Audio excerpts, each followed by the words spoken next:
Welcome to the Awesemo Mma Dfs Strategy Show. We are sponsored by Monkey Knife Fight, and we're here to get you ready for UFC Vegas number 24, the last UFC event before we go back to fans next week for UFC 261, which, Pete, that's going to be a little odd to watch.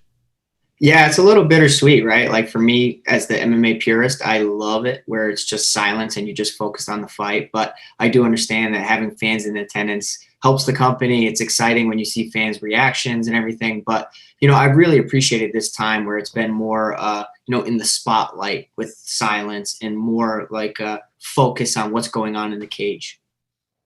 Yeah, I would say one of the things, and really last week watching the Bellator card, of being able to hear some corners and going, man, not great advice coming out of those corners in between the rounds. There was one fight in particular. I was just like, oh, there's really no technical advice going on here. I mean, no technical advice at all here. But, of course, we're going to break this one down for you. We'll go through all of the fights. Typically, we like to start the show talking about the main event, but do want to start off with a question we got over in Slack. Sam asked this. He says, what are efficient ways to research for a slate in your opinion? And I thought this was a great question to start the show off with. Yeah, I mean, there's so many ways to research, a fight card, but I would definitely recommend, fight footage. I think watching tape is some of the most, the most ways to find an edge on certain fights, and kind of formulate your own opinion and to see if you like that fighter's style or if you like what you're seeing in the footage or their recent run of fights. I definitely recommend, watching fight footage. In addition to that, after you've done that and you've kind of made notes or whatnot, you could definitely go through and check out the odds. And then you can notice some discrepancies or some spots where you can take advantage of, let's say, the field of people, maybe looking at, let's say, Andre Arlovsky over Chase Sherman or whatnot. And maybe in fight footage, you really liked what you saw from Chase Sherman. And I think that's when you can kind of find some spots to target. And then for DFS, the next thing definitely comes down to salary, right? Like salary means everything for DFS. And it comes down to, will a fighter or a DFS player pay off their salary? Or will there be cheaper options that, overproduce or actually pay off their salary and some? And, it's all about roster construction. And if you find a nice balance, that's when you can start to take down some GPP, start to cash, whether it's in cash games or GPPs. You mix that with our tools over on Awesemo.com, it's a recipe for success. And of course, one thing I will mention is free today over at Awesemo.com is the Top Fighters tool, a great tool to use to develop your lines. Plus, we got a great promo going on over at Awesemo.com. We'll tell you about that here in a little bit. Another thing I will add to what you just said there, Pete, is peek over to their Instagram. See where they've been training. Have they maybe changed up their training? That can offer you a little piece into maybe, they're training at, say, ATT now, or maybe they live in South Florida. They've been at ATT for some time. Maybe now they're at Stanford MMA. They're at MMA Masters. Instagram, because that is definitely the preferred social media platform for fighters. Yeah, for sure. And, it's also, some fighters like to be secretive about their training, and then you can actually, get a read on some fighters where they're posting, whether it's videos or photos, and, kind of following a fighter throughout their training camp, and they talk about the ins and outs, or perhaps, you start to see them working with, let's say, the champion or whatever. You see like, oh my goodness, well, the champion's in there helping them out, and the champion's a phenomenal wrestler. So maybe in this spot, they're actually have a better game plan or better defense going up into this fight. But I definitely would agree that social media is another factor that you need to take into consideration when formulating DFS lineups. Of course, I appreciate everyone that's here live on a Thursday night for the Strategy Show. Of course, if there's ever a time that you're not able to catch us live, you can catch us as part of the Awesemo Podcast Network. That's a great tool that I love to use each and every day, whether it's the Slate Starter podcast, or it's a podcast I check out every day to help develop my NBA lines, or maybe it's one of the strategy shows here. So check it out there. And of course, leave a 5-star rating and review with your Twitter handle or email for your chance to be eligible to win a free week of Awesemo Plus Platinum. One winner will be awarded every Friday, and reviews will be eligible to win up for 1 year. Pete, with all that said, let's get right into the main event. Kevin Gastelum, Robert Whittaker. These two men were hours away from fighting each other back at the beginning of 2019. However, medical issues with Robert Whittaker forces the fight to be scratched. I was listening to the Anik and Forian podcast, and John Anik was talking about being in Australia as he got an early workout in, and he was walking to his room to see the UFC walking to Team Gastelum's hotel room to let him know that he would not be fighting that night. A man that was just hours away from fighting for the undisputed UFC middleweight title, and he never, to this point, has fought for the middleweight title here. What is your thoughts here, Robert Whittaker, Kevin Gastelum?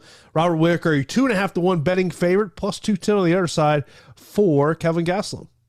Yeah, this is a matchup, that's been in the making for some time, and I'm excited that we finally get to see it. It's an exciting main event. It really is. You're talking about a nice matchup here, but not too long ago, we were talking about, does Kelvin Gastelum still belong within the top or the top of the division with 3 defeats to Adesanya, Till, and then Jack Hermanson, and then comes out and then has a nice performance against Ian Heinisch. So with recency bias, yes, he did look fantastic, but we also have to kind of look, in his past 5 fights and say, okay, well, can you really trust Kelvin Gastelum? I would probably say no, you can't trust him, but I think that his price on DraftKings is really nice. It's an attractive price, $7,100, super, super cheap. And, with his style, he can definitely knock down and potentially finish Robert Whittaker. But I have so much respect for the former champion. He's fought southpaws, has plenty of experience against Yoel Romero, Darren Till, Derek Brunson. The guy has, a nice strategy to defeat, southpaws. Has good volume striking, likes to, keep it on the outside, occasionally mixing some takedowns. But as far as wrestling is considered, I would say that Kelvin Gastelum probably has the edge as far as scrambling ability and whatnot. But I'm going to target both fighters. I really am. I think that you can't go wrong with either one of them. The thing with Robert Whittaker is, with his price tag at $9,100, does he pay off in a 5-round striking affair? I don't really know, Jason. I don't really know if he does, because if there's no knockdowns, no takedowns, no control time, and it's kind of just back and forth, tit for tat type of fight, you could be looking at an underwhelming score for his price. But with all that being said, it's difficult to predict how a fight is going to go. I'll have plenty of shares of Robert Whittaker, and I will be leaning his way. But, Kelvin Gastelum's a fantastic underdog to target. We always think about Kevin Gastelum at 185 pounds. We always think of a fighter that's going to be, a size disadvantage majorly in a lot of these fights. However, that's not really the case here. Only a 2-inch reach advantage for Robert Whittaker, according to Fight Metric. 6 feet tall versus 5'9". I think the thing, if you want to be a Kevin Gastelum backer, I think because of the DraftKings scoring system, you got to be hoping that he does go to the takedown route here. 9,100 for Robert Whittaker, 7,100 for Kevin Gastelum. If you do like Gastelum, you got a little price break over on the Fanduel side of the equation here. $15 for him and $21 for Robert Whittaker. Yeah, with all that being said, right, Robert Whittaker has some fantastic takedown defense, 84%. So I think it's going to be tough sledding for Kelvin Gastelum to take him down. I think his strategy is going to be using that, that level change to his advantage to maybe get Robert Whittaker to bite on a takedown, and just fake completely and try to get Robert Whittaker to drop his hands and potentially catch him with a big shot. I actually think he has a better shot at catching Robert Whittaker with a big shot, knocking him down, maybe work towards a finish than he does to go out there with just a full wrestling game plan to take him down. Because we've seen, yes, Yoel Romero's taken down Robert Whittaker, but he pops back up and he's still there for 5 rounds. And such a high pace, such a high work rate. I don't know if Kelvin Gastelum can really hang outside of short spurts. Yeah, I mean, I think it's a fight that I do want to target a lot. I'll probably have my exposure on Gastelum will probably be in the 15 to 20% range, and my exposure on Whittaker will probably be in that 35 to 40% range. Yeah, I think that's accurate, Jason. I agree with that. I always say prioritize main event and co-main event underdogs if you're going to, target any underdogs, because they are some of the most skilled on the entire card. It's no different here. I mean, Kevin Gastelum, because he is 1-3 in his past 4 does not mean that he can't go out there and starch Robert Whittaker. Every fight is different, Jason. You know this. And, recency bias is a thing. So, make sure that you have your exposure to Kevin Gastelum. I want to mention this question from Josh Castro over on YouTube. And this is more about a general thought. He says, what's something going into a fight that a fighter/corner can do or say that is a huge red flag? Well, hi, Josh. Thanks for checking out the show. I will say that a huge red flag is when you notice a coach or corner, they're more of a cheerleader than actual technical advice. Like when you're in the cage, it's good to have some, motivating moments where you're trying to uplift your fighter. You need that. You need to combine that with technical advice too. Like if I'm just screaming at Jason, come on, Jason, punch him in the face. Like that's not really helpful. I need to teach you or tell you how you should set up a punch. He's throwing his right hand a lot. I want you to slip off the center line, catch him with a left hook, or, whatever. Come up with something strategic and technical that your fighter can actually use in the cage rather than just having another cheerleader there for you. Yeah, that's the one thing I always kind of, especially between rounds of listening to corners and seeing who's giving that true technical advice of, maybe you just went out there and had a really bad round. What is that technical advice to help lead that fighter to take over? Let's move on to the co-main event. It'll be Jeremy Stephens taking on Drakkar Klose. Jeremy Stephens, 8,400 on DraftKings, 7,800 for Klose, and then 17 and 15 respectively over on Fanduel. Jeremy Stephens, minus 120 betting favorite, plus 100 for Drakkar Klose, as this is the return to 155 pounds for Jeremy Stephens. And do want to mention this question that did come in earlier. This came on via Twitter from Hunter. He says, can Pete advise if he feels Jeremy Stephens will try to implement his grappling? And does he think he gets a takedown if he does this? Well, I will say that I think that I favor Jeremy Stephens in the matchup, and I do think that he can get takedowns if he wants to against Drakkar Klose.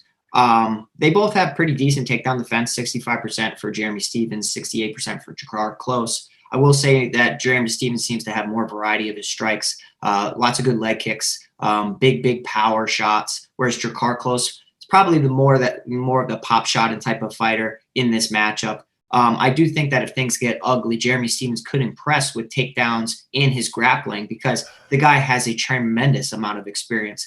And let me tell you, all of that experience, he's seen it all in the octagon. He's faced and fought and beaten and even lost to some of the best fighters ever in the UFC. So, that means something here. And him going back up to his original weight class, 155 pounds, I wonder if maybe that, cutting those extra 10 pounds were hurting him.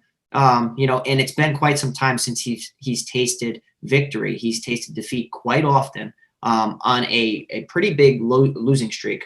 4-fight losing streak. I do think that I like Jeremy Stephens here, and this could be a contrarian pick. And yeah, he's priced appropriately where he can go out there and perform well. But 8,400, right? You know that Drakkar Klose is going to be a popular underdog because nobody wants to roster a guy who's been on a 4-fight losing streak. 7,800. Definitely have your exposure to Drakkar Klose. I do think that in Jeremy Stephens wins, he either gets a finish or he combines a ton of significant strikes. Well, not a ton, a decent amount of significant strikes with some takedowns, and can have an impressive victory here, priced only at 8,400. Yeah, when you look at his takedowns per 15 minutes of fighting, 1.16 for Jeremy Stephens. I said this on my show yesterday. I really feel like for Drakkar Klose, you have to avoid getting in a brawl here. You cannot sit there and decide to go toe-to-toe, right, left hand with Jeremy Stephens. I feel like he's just got to be kind of in and out, try to force, the clinch up against the fence. But I feel like if this becomes a brawl, if you're a Jeremy Stephens backer, that's probably an ideal scenario. Yeah, like Stephens wakes up a lot when he gets cracked and then he starts to really turn it on. And some fighters are like that, right? But both of these men are coming off of big knockout losses. So I'm interested to see how they are at this stage of the game, see if they still have chins, see if they still, can take some shots. If we're looking at entire body of work, Jeremy Stephens has taken so much damage throughout his career, has been finished between body shots, head shots, all that, but has more experience. And I think that he's fought and beaten fighters like Jakar Close plenty of times. So I'll edge to Jeremy Stephens here. Yeah, I give an edge to Stephens as well. Of course, if you're watching us live here on YouTube, you see our producer Tyler's been putting it there in the chat and also up on the screen. MMA Top Fighters tool is free over at Awesemo.com, so you got to check out that great tool, a tool that I use each and every week to help develop my lineups, as whether I'm building a multi-entry lineup or whether maybe it's a cash or a single entry lineup. You got to use that Top Fighters tool. And of course, when you want to get access to all the great premium tools and content we have over at Awesemo.com, sign up for an Awesemo Plus weekly pass for $29.95, gives you access to everything we have there on the site. And we do have a promo going on right now to help celebrate for next week's UFC 261. Get 50% off your first month of Awesemo Plus MMA when you use the promo code UFC 261. That's $14.98 for your first 30 days of Awesemo Plus MMA, so you can get such things as the ownership projections, our UFC pro plays, and so much more. This offer is valid through next Saturday, April the 24th. So be sure to take advantage of that offer over at Awesemo.com. Pete, let's move on to some heavyweight matchups. First up, we got Andrei Arlovski taking on Chase Sherman. And I'll mention this question over in our Slack channel from Sam. He says, how important is it to consider targeting both heavyweight fights? Well, we saw last week, right, that MMA is the craziest sport ever, and unpredictable things happen, and especially in the heavyweight division where they're, big guys swinging 4-ounce gloves. So you could do worse than having exposure to underdogs in heavyweight spots. I will say that, it's important to target at least one of them, but it's not always so black and white, but I do like having my exposure towards the heavyweight fights for sure. Yeah, no, I think both these fights, I prefer the other heavyweight fight as opposed to this one, just because I guess I'm just like, if you told me I could play Andrei Arlovski wins by split decision, the odd might be like minus 300, but that's probably the prop bet I'd want to play. I mean, and we were talking before the show started here just about in terms of Chase Sherman, first fight since May of last year, first fight since coming off that USADA suspension for a failed drug test, for an in-competition drug test, and what is the Chase Sherman we see show up? Is the Chase Sherman we saw show up in May a product of being on a banned substance, or is that what Chase Sherman is in 2020, 2021? Yeah, you worded it perfectly, right? Like, how much stock do we put into Chase Sherman's previous performance over Ike Villanueva? Because he looked really good. I mean, he had good power, good shots, good selection, but really good leg kicks as well. And that's really how he got his work done, is just torturing that front leg. Andrei Arlovski's pretty decent at checking kicks and staying on the outside to avoid big shots. He's really evolved his game and adjusted to the heavyweights, over the years, where he likes to kind of stick and move. It's tough to say, right? We don't really know which version of Chase Sherman's going to show up. Is maybe that PED, it's tough to say that PEDs had no effect on his performance, right? Because it's why it's a banned substance. Like, maybe it's more of a confidence thing. And that's when I notice when somebody's taking PEDs, maybe they lack confidence, or maybe they're always just looking for that extra edge. Like, TJ Dillashaw just wants to have every possible edge over his opposition. It's tough to judge and it's tough to say, but if Chase Sherman is a lesser version of himself in that Ike Villanueva fight, I do like Andrei Arlovski to stick and move and win on the scorecards. I do. I think that we've seen Chase Sherman hurt over the years. He's taken some shots. Andrei Arlovski, is older, but he has good moments. And even in that Tom Aspinall fight, he was taking some big shots and maybe not getting enough credit for his chin. Yeah, he gets wobbled, but he's not able to get put away so easily like he used to. I do like Andrei Arlovski, and another, fighter with 50 fights. I mean, the experience speaks for itself. But because of the PEDs kind of hanging over our head, you have to have exposure to Chase Sherman. By the way, the last time that Andrei Arlovsky won by stoppage, do you know what it is? I'm trying to remember some Andrei Arlovsky. He didn't finish Travis Brown, did he? Yes, he did. May 15th or May 23rd, 2015. Yeah, see, okay, wow. Yeah. And that is a crazy fight. If you've never seen that Yes. fight, go on the Fight Pass and watch that fight. An insane fight. Jason, look at how many fights he's had since then, right? Like, that is nuts. The guy's been so active, and say what you want about Andrei Arlovsky dropping fights here and there. The guy's been super active and is able to compete with today's heavyweight. So come on, he's splitting time. He's at American Top Team. He's also worked a lot with Alistair Overeem over the years. Like, I like what he brings to the table, and you could do worse. It's just maybe he doesn't really perform that well from a DraftKings perspective. Yeah, and that's a point that I wanted to bring up here, because when you talk about Andrei Arlovsky, the last time he got a takedown was back in 2018 against Shamir Abdurakhimov. But it's when you look at these strike count numbers, and like, to me, if I want to play Arlovsky, he's more of a cash games play to me than a GPP play, where Chase Sherman, even though Arlovsky has shown his toughness, I would prefer to play him in a GPP with potentially, I mean, you are talking about a fighter who is 10 years younger than Andrei Arlovsky. Yeah, perfectly said. Perfectly said. Yeah, but I think that, look, Sam brings up a great point. I think you do have to be looking at these heavyweight fights just because of what heavyweight MMA is. Up next, we have got a welterweight matchup. We have Abdul Razak Al-Hassan taking on Jacob Malkoun. Al-Hassan, 9,300, 6,900 on the other side for Malkoun, and then $22 for Al-Hassan on Fanduel, $9 for Malkoun. One of the crazy prop bets I think is out there, and look, Jacob Malkoun is in the UFC because he is a BJJ coach of Robert Whittaker. It is crazy to me that the Malkoun wins via submission is plus 2,100 on the betting odds. To me, this is just, if you want to be a Jacob Malkoun backer in this one, Pete, you have just got to be hoping he can weather that first round storm.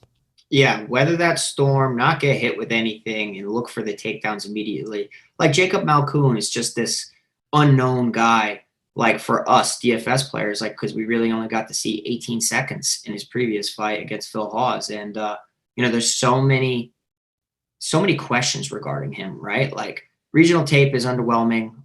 Can he get takedowns? Because if he can get takedowns, going up against Abdul Razak Al-Hassan, who has a 42% takedown defensive rating. Like, now you're thinking about what Munir Lazez mixed into takedowns against Al-Hassan. Maybe that's some way to go. But I look at this fight, and I literally say this is the biggest mismatch on the entire card. Do you feel that way like I do? I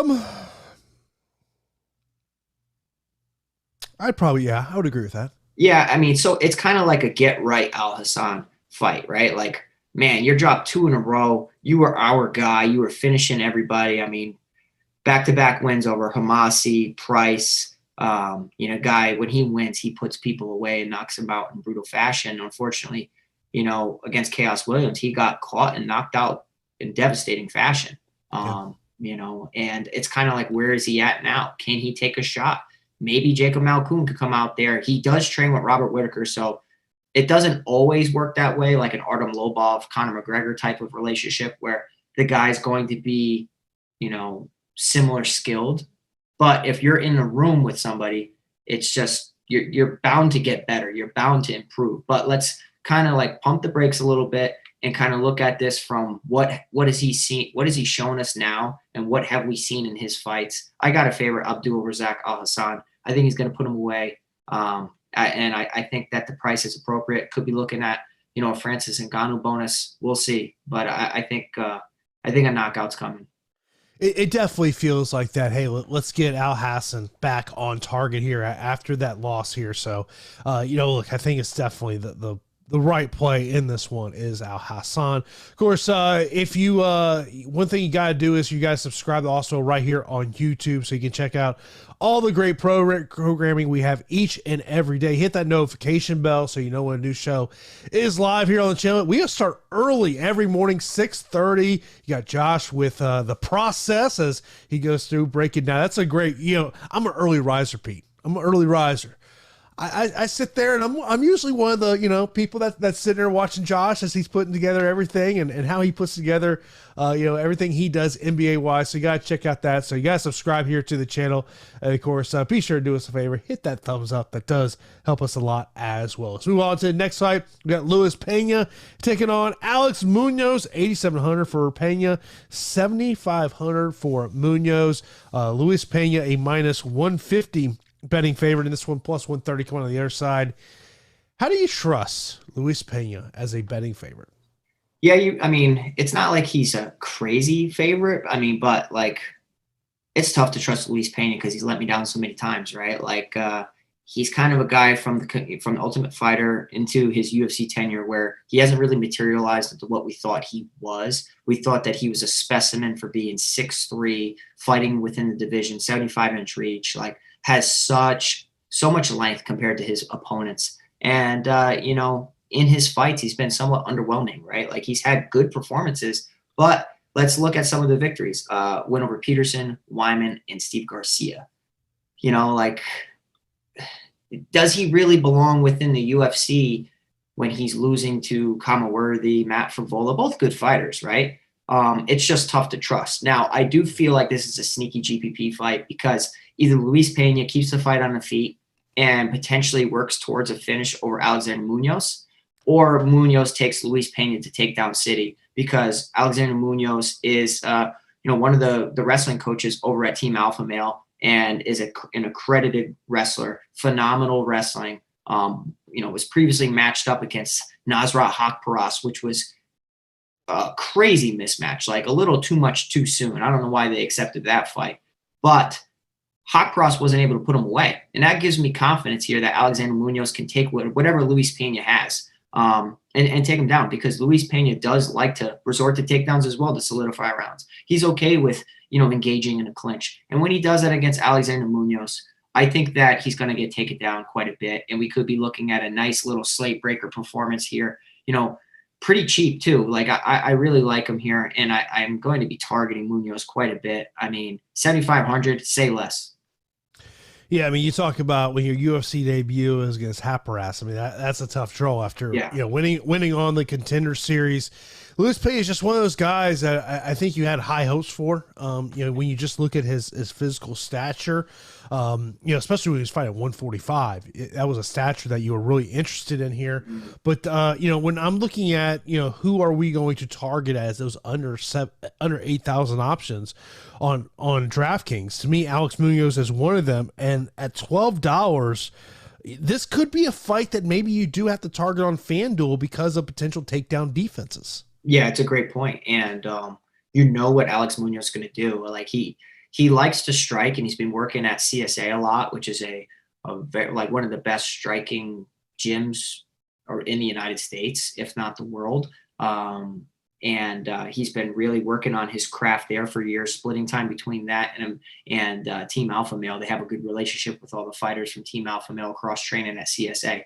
So I will say that his striking's not bad. It's not bad at all. The only thing is on the feet, he's at a significant, reach disadvantage against Luis Pena. Luis Pena needs to stay behind his jab, keep the fight on the outside, try to pick apart Munoz, keep the fight on the feet. So it could be a Fanduel darling if he's able to prevent some takedowns. But for me, I like Munoz as our 7K underdog quite a bit.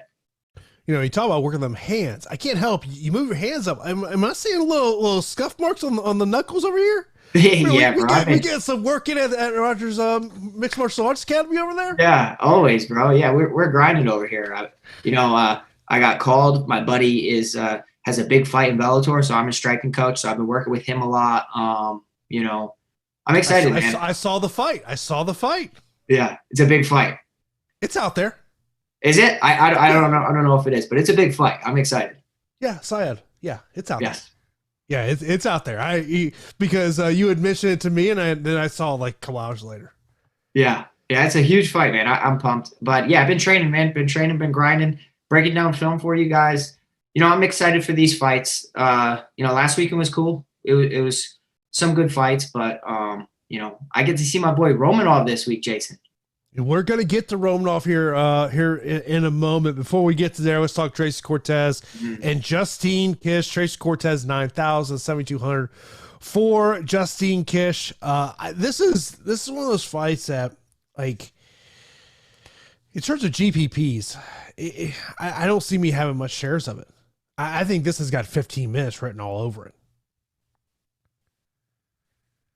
Oh man, Justine Kish, right? Like, I like Tracy Cortez quite a bit. I do. It's just like she mixes in good striking with good grappling, solid takedowns. She averages 3 takedowns per 15 minutes, only 42% takedown accuracy, good takedown defense, 85%.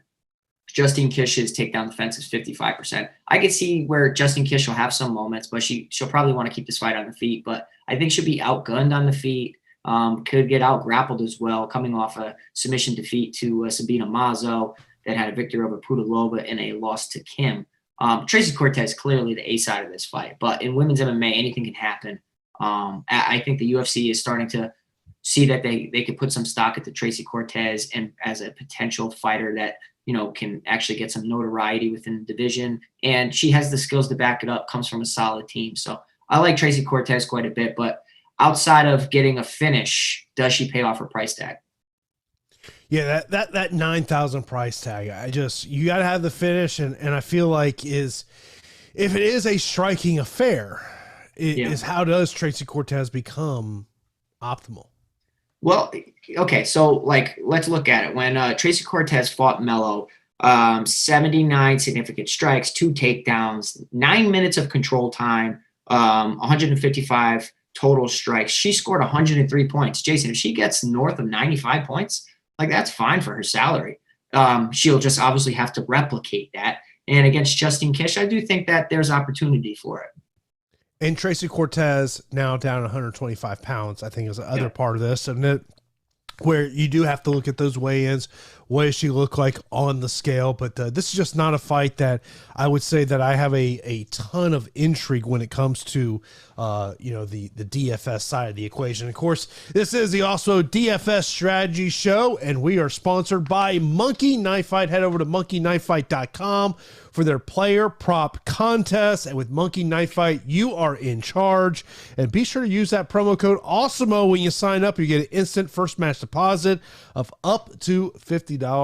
I do love to play their more or less contests over there. So when you're looking for fights, particularly that you think potentially are going to play on the feet a lot, sometimes you can find some value over there. So be sure to check out Monkey Knife Fight. Now let's get over to the president of the Alexander Romanov fan club, Pete Rodgers Jr., taking on Juan Espino. We were talking about this one a little bit earlier. This is it's an interesting, competition matchup here for Romanov.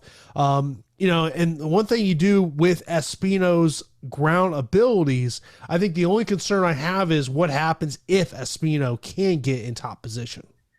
Yeah, so you guys know I love Romanov quite a bit, but I recognize that this isn't an easy fight. And you spoke of that in our conversation prior to the show. And you said, Juan Espino, man, he's tough. And yes, he is tough. So I think that Juan Espino will be one of the most popular underdogs on the slate, and for good reason, because in Romanov's fights in the UFC, we've seen he goes like crazy, like the Tasmanian devil as soon as the fight goes. He closes distance quick. He wastes no time at all. He tries to throw you on your head multiple times. But with all of that work rate, he exerts a lot of energy. And I am worried about him gassing out in one of these fights. Like, what happens if he's met with some resistance from Juan Espino? Now, Juan Espino training on an American top team. Let me say that one guy that he could be training with that could replicate Romanov to a T and even better is the wrestling coach at American Top Team, Steve Mocco. Steve Mocco could be doing rounds with Espino, getting Espino prepared for this fight better than anybody. So I will say that Juan Espino needs to be on your radar. But you guys know, I love me some Alexander Romanov, in the heavyweight division. It comes down to cardio a lot, who lands a big shot a lot, or who's in top position. Now, I wonder who would be willing to accept position more. And I do feel like Romanov will put Espino on his back, but I do have concerns for both. So this isn't a smash spot where typically I'm sitting there tooting the Romanov horn saying lock him into your lineups. Tread carefully here, but split exposure. This is one of my most prioritized fights on the entire card. I feel like you're either going to get a ton of points via control time, reversals, takedown, significant strikes, maybe a late finish. Perhaps I just hope it's not like a 3-round sloppy, tired heavyweight affair where one guy really fatigues and they're kind of just hugging each other against the cage because they're nullifying each other. Yeah, it's just one of those fights I feel like you gotta maximize exposure to this one, or especially talking about GPP, just because I feel like the likelihood is that the winner of this fight is going to be optimal. I feel like it, Jason, right? But like we've seen sloppy heavyweight fights, right? Like we know that Espino, it's an interesting matchup. And the reason it's interesting is because Espino has solid wrestling. Romanov has dominant wrestling. If you look at their numbers, Romanov per 15 minutes lands 6.35 takedowns. Juan Espino lands 14.19 takedowns per 15 minutes. Obviously, these fights are skewed because they're, they have limited fights in the UFC.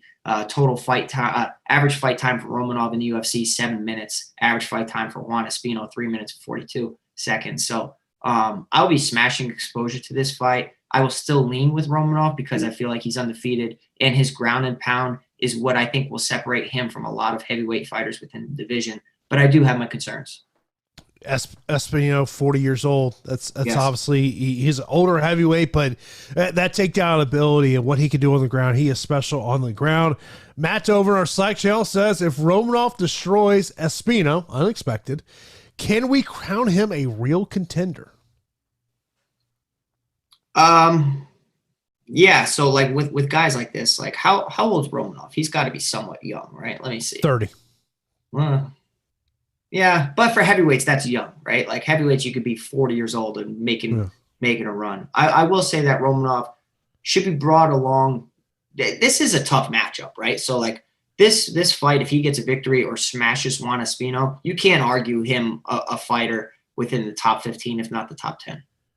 Yeah, I mean, this is just one of those fights that I feel like you got to have exposure on both sides of the equation. I feel like it's going to be a fight that ultimately does end up optimal. Let's move on. Next up, we got a female matchup. Jessica Penney finally making her return after her various issues. She is now taking on a UFC newcomer in Lupi Godinez, who is a massive betting favorite. This one, 9,200 over on DraftKings, 7,000 for Jessica Penney.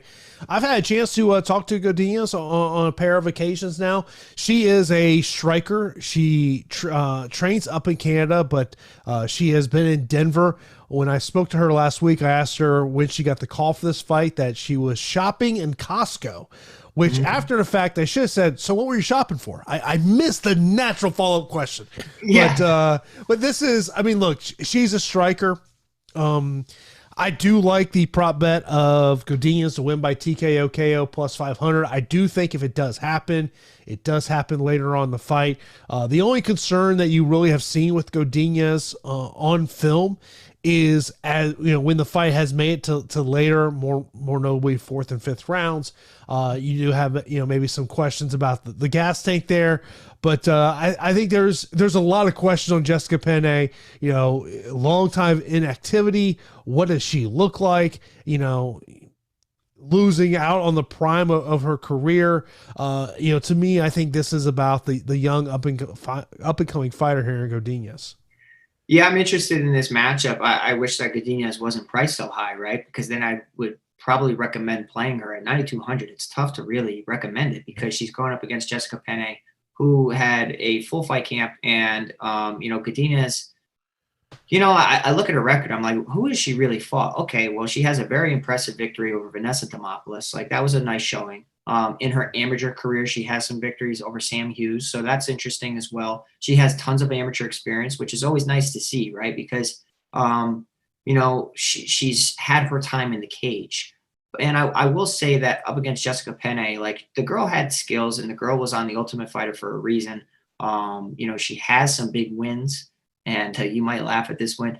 Angela Magana, Aisling Daly, okay. Randa Marcos, okay. Like those are all winnable matchups. But in her defeats, she just most recently lost to Danielle Taylor, was TKO'd back-to-back from Jessica Andrade and Joanna Jędrzejczyk.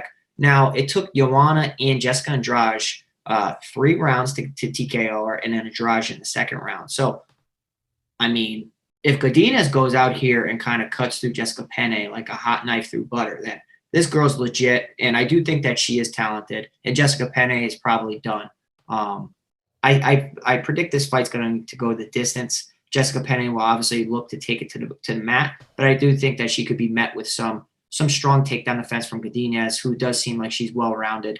And, coming from a solid camp, I do favor Godinez in the matchup, man. But, like, as far as 7K underdogs, right? Like, would it really surprise you if Jessica Penney went out there and took her down, got some takedowns? I mean, think about Randa Marcos, right? She scored 4 takedowns, 39 significant strikes, 7 minutes of control time, and scored 94 points. At her price at $7,000, she does that. She's a very, very valuable piece for your lineups. It's a clear path to her victory. There's no question about it. Yeah. I think it's the only path, right? I think it's a small chance of happening, but I think it could happen. Look, Randa Marcos is clearly the best win of Jessica Penney's career. Yeah. If I said, what is the number 2? I don't know what I would say. Bro, I don't know either. I mean, I was just looking and Aisling Daly, but I guess. Yeah. I mean, that's probably where I'd go with that, to be honest. April 22nd, 2017, the last time Jessica Penney has fought.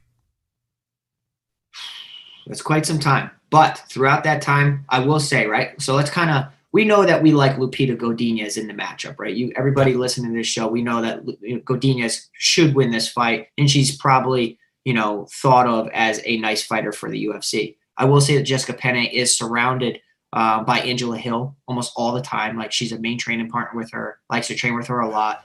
If she's sparring with Angela Hill and she's kind of progressed over these past 3-4 years, you could be looking at a nice underdog here at 7K, but, sprinkle her in. No, I'm with you there. Let's move on to the next matchup. We got Fabinski taking on Meerschaert. Do want to mention this question we got in Slack earlier from Marcos. He says, is Fabinski a better grappler than Meerschaert?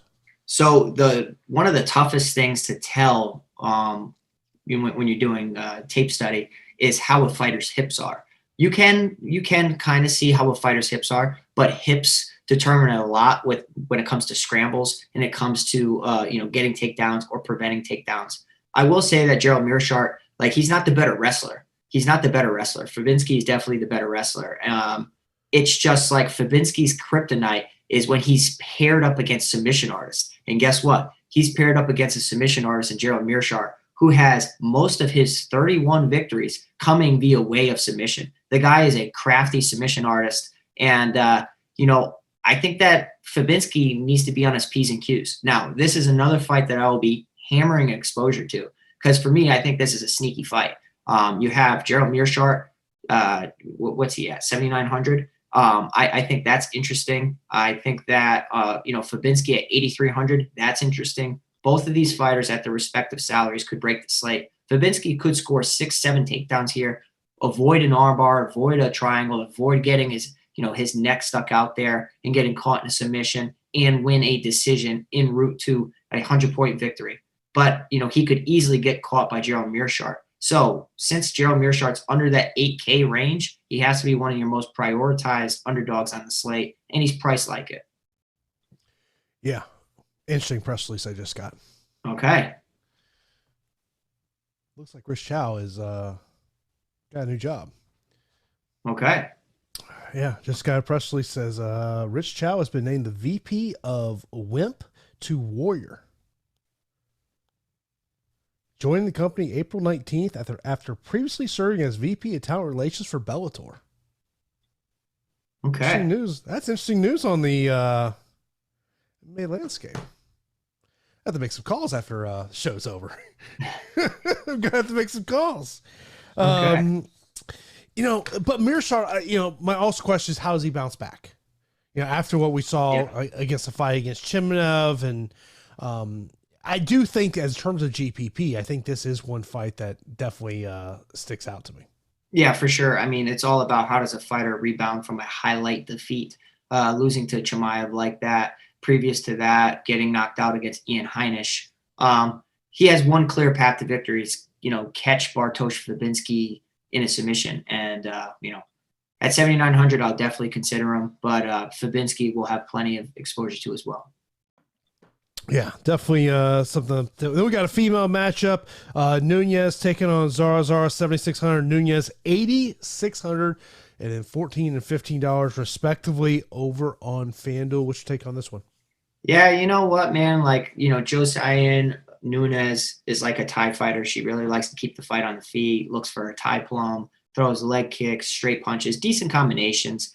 Tough to trust her in a debut. I mean, you would look at her against Zara Farron, who has been winless in her 2 UFC attempts. But if you look at it, fighting Megan Anderson, round 1 defeat. Fighting Felicia Spencer, round 1 defeat. Both of those fighters aren't easy fights, within the division. There are much easier fights. And I do think that for the division, Zara Farron at 5'8", 73.2-inch reach, I think she'll look to keep the fight on the feet, work her from distance, avoid getting caught in a clinch, avoid getting smothered, in kind of like a phone booth. And I don't want to prioritize this fight, Jason. But since Zara Farron does have 2 UFC fights in comparison to Josiane Nunez, I actually think I'll take a shot on Zara Farron at 7,600 because she's, in that price range that is appealing. She has to do less than Nunez does at 8,600. Of course, one of the great perks of being a Awesemo Plus member is that you do get access to our premium Slack account, where you can chat with our entire DFS community. And of course, I do take part in office hours on Saturdays before lock to answer your MMA questions. So it's just a great perk we have over here at Awesemo. Of course, we do have that promo going on right now. You see there at the bottom of the screen for UFC 261. Be sure to where you can get a 50% off a Awesemo MMA plus MMA monthly pass for $14.98. Great offer we have there. Of course, you got to use that promo code UFC 261. Let's move on to 2 more matchups to go here. We got Austin Hubbard taking on Dakota Bush. We do not have any salaries on this one. I'm just waiting. We actually do now. Yeah, they just added it. You have Austin Hubbard at 8,900 and Dakota Bush at 7,300. Okay, when I looked before the show, it was not there. First off, if they call Dakota Bush by his nickname, I will be absolutely amazed. Totally not expecting it. I've known Dakota Bush for multiple years. He's a wrestler. That's the best way to put it. Yeah. I mean, I would love nothing more than to hear the UFC announce him by his nickname, but I don't think that's going to happen. And I will say that Austin Hubbard has done well against wrestlers. Like, he gets taken down, but he's from a good camp where he's surrounded by solid wrestlers. And, gets back to his feet. And you saw what he did in that Max Roshkov fight and what he has done in some fights. Like, he's tough to put away. Yeah, Joe Selecki got rid of him. But outside of that, like, the guy has – if you're looking at what he's faced in the UFC, and now he's facing Dakota Bush, who's looking to do the same thing, Davi Hamos, Prepolek, Marco Madsen, Roshkov, Joe Selecki. Like, that is like murderers, grapplers row right there with a lot of grapplers, a lot of wrestlers. I think he's going to be well prepared for this fight. He has tons of UFC experience. I do think that Dakota Bush has some early appeal, like in round 1 where he did get a few knockouts. But I just think that Austin Hubbard can shine in this spotlight. Yeah, it's for Dakota Bush. I mean, look, he's he's a guy that I thought you'll probably see on the Contender Series at this point this year, but he's got to utilize his wrestling to get the win there. And so a guy that I'm definitely paying attention to. Now, the first fight of the night to me is a fight that I'm probably going to be overexposed on one side of it, and that is Tony Gravely. 9,400. Wish he wasn't 9,400, but when we're talking about DraftKings scoring, Tony Gravely has a chance to break the slate here. Yeah, I like Tony Gravely quite a bit. And, from New England, I know Tony Gravely because he's fought in the same promotion that I fought for. He's captured the title in the promotion. He's fought some amazing fighters. 20-6, very, very impressive record. He really, really impressive record. And the kid has skills in all areas. And he's a dominant wrestler who has good top position, decent striking as well. Like he's solid everywhere, Jason. He checks a lot of boxes. I think that he has a ton of potential, and I have high hopes for him within the division. Outside of, losing his fight to Brett Johns, like I think this kid is the real deal. I do. I think a win over De Freitas, a win over Rodriguez says a lot about him. And despite the heavy price tag, I'm okay with it. And I understand that Anthony Burchak has some impressive wins coming off a defeat to Lopez. Has a nice knockout over Soto, but I will tell you, it's Tony Gravely for me, man. Like I really like him within the division.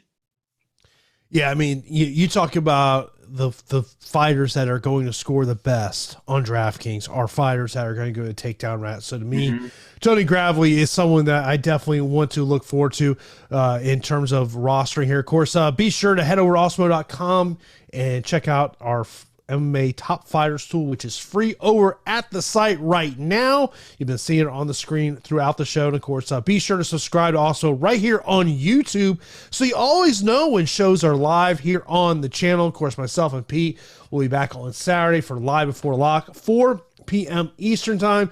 If you do have any questions, be sure to pop those in the chat. We'll get to those questions before we get out of here.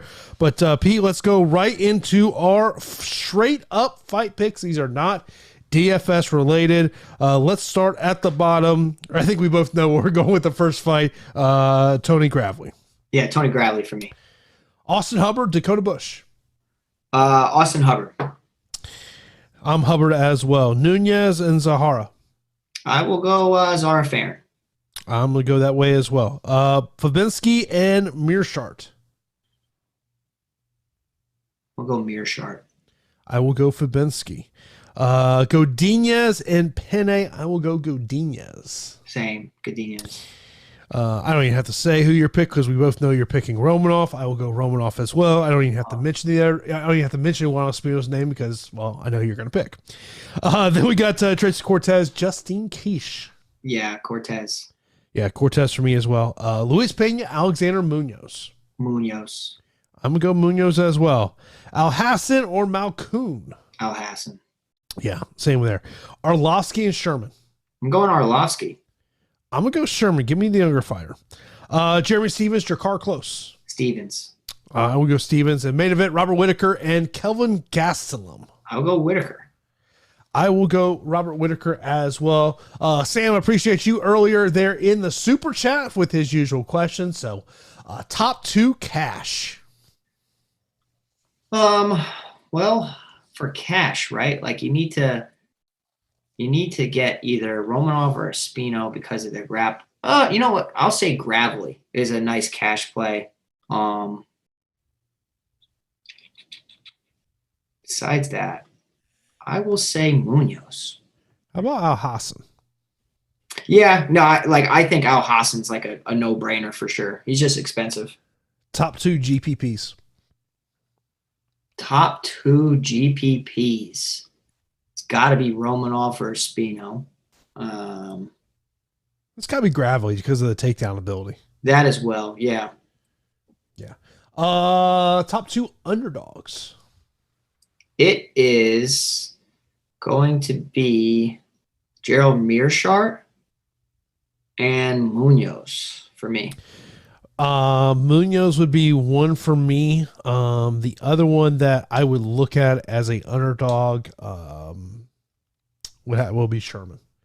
Okay. But look, it could be a 15-minute heavyweight fight that doesn't score much. MVP and champions. Well, we don't, when I looked before the show, there were no super draft lines out, so kind of tough to go there.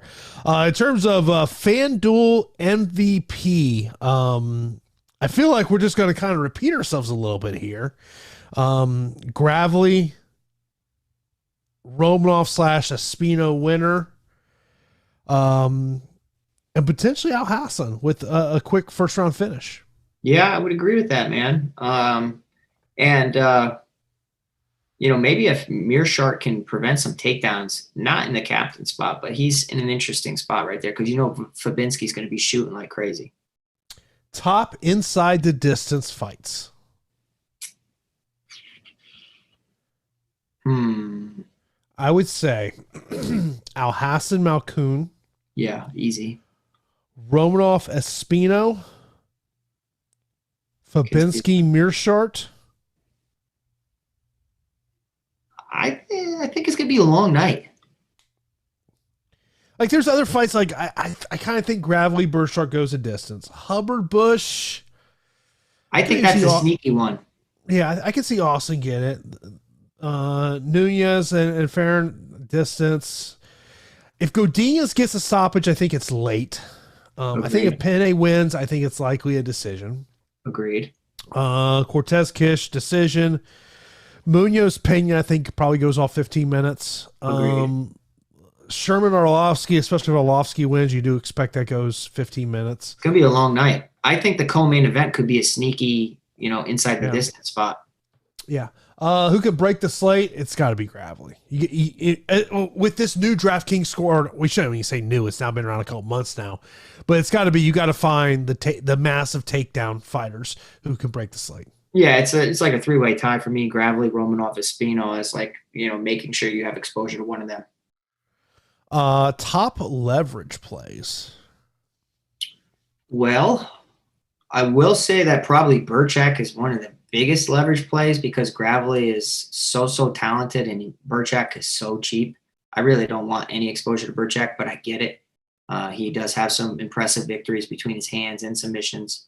Another nice little leverage spot would probably be Justine Kish.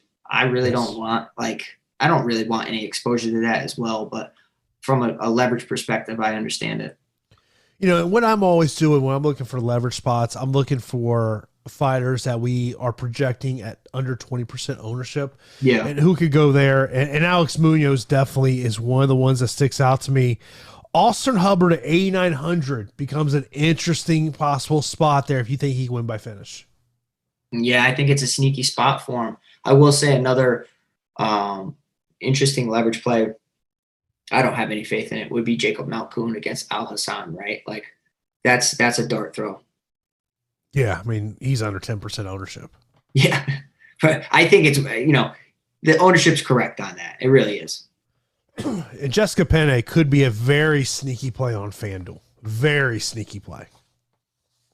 Agreed.